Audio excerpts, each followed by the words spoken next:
পুলিশের বিরুদ্ধে মানুষের ক্ষোভ বিক্ষোভ কতটা পুঞ্জীভূত হয়েছিল মিরপুর থানা যেন সেই সাক্ষ্য বহন করছে। অগ্নিদগ্ধ ভবনটি দেখে বোঝা মুশকিল এটি একটি থানা। আগুনে পুড়ে দেয়ালগুলো কালো হয়ে গেছে, ভেতরের কক্ষগুলো শুধুই ধ্বংসস্তূপ। থানার সামনে স্তূপ করে রাখা আছে পুলিশের কিছু পোশাক, কয়েক জোড়া বুট, কিছু বুলেট প্রুফ জ্যাকেট এবং আরও সরঞ্জাম।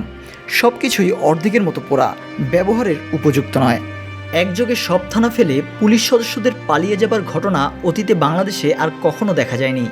বিশ্বের অন্যান্য দেশেও এই ধরনের ঘটনা বিরল বলে উল্লেখ করেছেন বর্তমান ও সাবেক পুলিশ কর্মকর্তারা। তারা বলছেন, অনেক সময় যুদ্ধকালীন পরিস্থিতিতে এ ধরনের ঘটনা দেখা যায়।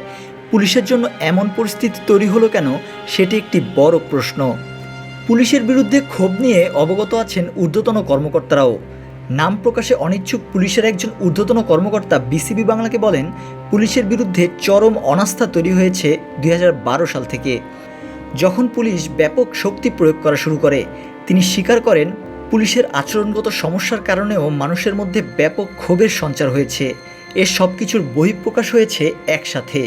বর্তমান পরিস্থিতি পুলিশের জন্য বেশ জটিল, তাতে কোনো সন্দেহ নেই।